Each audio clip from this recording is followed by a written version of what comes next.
ప్రజల చేత ఎన్నుకోబడి ప్రజల కొరకు పనిచేస్తున్న ప్రజా ప్రతినిధులకు గ్రామాలలో జరుగుతున్న అభివృద్ధి పనులపై సమాచారం అందటం లేదని, ప్రజా ప్రతినిధులుగా ఉన్నందుకు సిగ్గుపడుతున్నామని పెరుపల్లి ఎంపీటీసీ వినయ్ నారాయణ ఆవేదన వ్యక్తం చేశారు. మంగళవారం ఉచ్చిరెడ్డిపాలెం మండల పరిషత్ కార్యాలయంలో జరిగిన సర్వసభ్య సమావేశంలో పలు సమస్యలు ప్రజా ప్రతినిధులు అధికారుల దృష్టికి తీసుకువచ్చారు. ఈ సందర్భంగా పెనుపల్లి ఎంపీటీసీ వినయ్ నారాయణ మాట్లాడుతూ, విద్యాశాఖలో కార్పొరేట్ పాఠశాలల్లో పేదలకు 25% ఉచిత విద్యను అమలు చేసేందుకు కృషి చేయాలని పలు దఫాలు కోరామన్నారు. కానీ ప్రైవేటు, కార్పొరేట్ పాఠశాలలు విద్యార్థుల తల్లిదండ్రుల జోబీలకు చిల్లులు పడేలా వ్యవహరిస్తున్నాయన్నారు. ఇందులో భాగంగా మొట్టమొదటి మార్కులతో మూడో స్థానంలో 500 పైన సెంటర్లో దాదాపు 30 మంది పైన రావడం జరిగింది. వాళ్ళకి ప్రతి హై స్కూల్లోనూ ఎవరు సబ్జెక్ట్ వైజ్ ఆ మాస్టర్ల సహాయంతో వాళ్ళకి జరిగితే 100% పాస్ అయ్యేటట్టు మా ఉపాధ్యాయులందరూ కూడా కృషి చేస్తున్నారని తెలియజేస్తున్నారు. 76% గర్ల్స్ హై స్కూల్ 76%.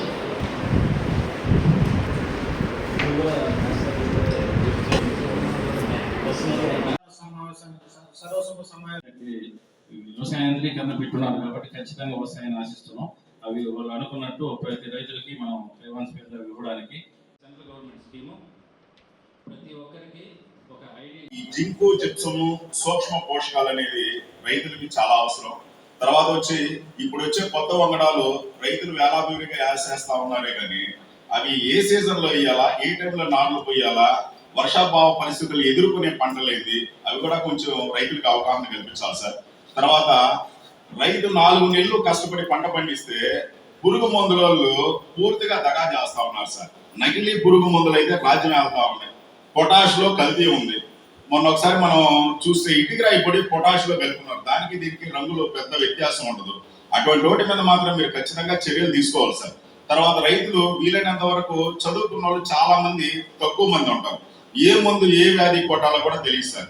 మీకైతే తెలుసుంటుంది సార్. ఇప్పుడు నారా చేసిన 15 రోజులకి ఏ మందు కొట్టాలా, పాము పొడ తెగులు ఏ సీజన్ లో వస్తుంది, అగ్గి తెగులు ఏ సీజన్ లో వస్తుంది, కుళ్ళు తెగులకి ఎప్పుడు మందులు కొట్టాలా, ఇవన్నీ కూడా పాత్రికేయ మిత్రులతో టచ్ లో ఉండి మీరు ఇందాక చెప్పారు సార్, మంచి ఆలోచన అది. వారానికి 2 విలేజ్లు చూస్తామని అక్కడికి వెళ్ళి ఆ పొలంలోకి వెళ్ళి ఆ రైతులతో మాట్లాడి ఏ వ్యాధులు ఉన్నాయో చూసుకొని అప్పుడు మీరు పత్రికలో ప్రకటన విడుదల చేసినా కానీ పూర్తిగా మండలం అంతా రైతులు కూడా చాలా ఉపయోగకరంగా ఉంటుంది సార్.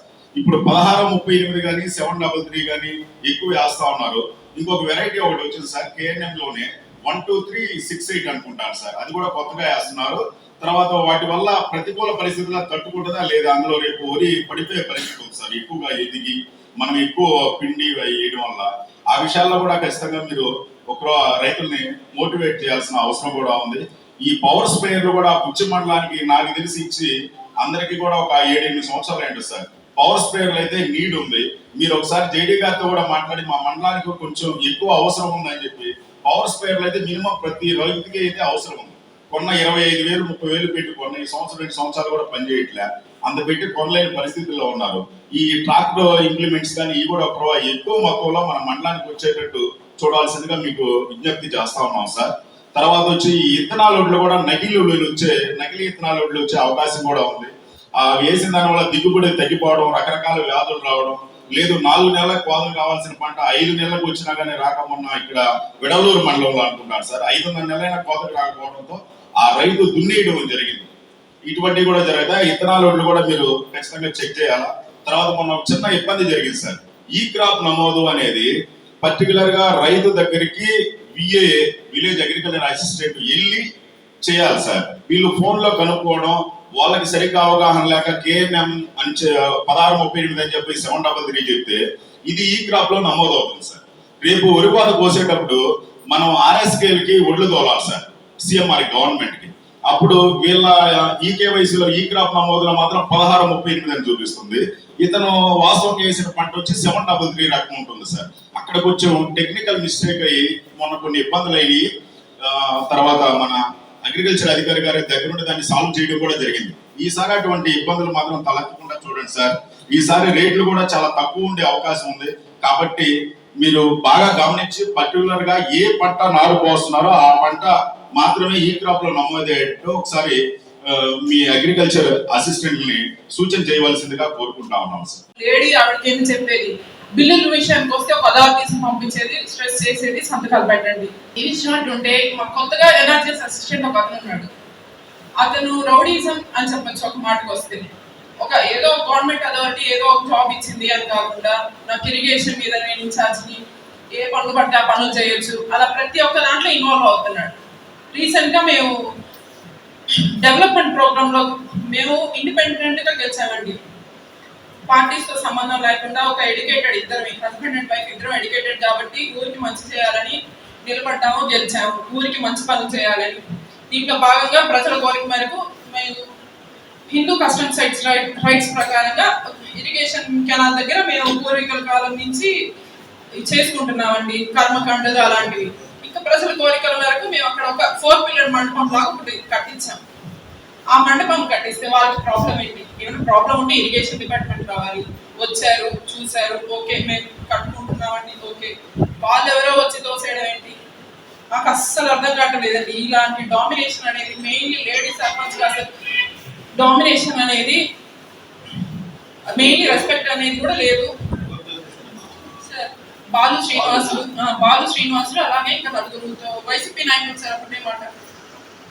ఆ అబ్బాయి రీసెంట్ గా తొట్లు కట్టించాడు. అసలు అక్కడ పంచాయతీలోనే కట్టాలి, ఏ స్థలంలో కడుతున్నాడు ఇంటిమేషన్ లేదు, ఎక్కడ కడుతున్నాడు ఇంటిమేషన్ లేదు, పలానా కాంట్రాక్ట్ వస్తున్నాయి ఇంటిమేషన్ లేదు.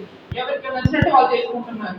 ఇలా తోసేసారు సార్. ఇలా తోసేసిన తర్వాత అయినా concern authorities even if it is illegal construction దానికంటే ఒక అథారిటీస్ ఉన్నాయి, దానికంటే ఒక నోటీసులు వస్తే వాళ్ళు వచ్చి తొయ్యాలి. దాని మీద కూడా ఎలాంటి చర్యలు లేవు. ఇంక ఇలాంటి ఉన్నప్పుడు మేము చేయడం ఎందుకండి, మాకు ఎలాంటి సపోర్టింగ్ లేదు. మాకంటూ ఒక పర్సనల్ ఒక ఎయిడ్ అనేది మాకు కావాలి, పిలిపించి మాట్లాడేది కదా సార్. అసలు అది ఏంటి చూడండి, ప్రజలకి కావాలనే కోరుకున్నారు, మేము చేసాం. దానికి అగైనెస్ట్ వాళ్ళు చేసేసి సైలెంట్ గా 2 రోజులకు ఒకసారి వెళ్ళేది ఇలా నెగిటివ్ చేయడం అంటే తప్పు కదా సార్. ఒకసారి దాని మీద చర్యలు తీసుకుంటారని కోరుకుంటున్నాను.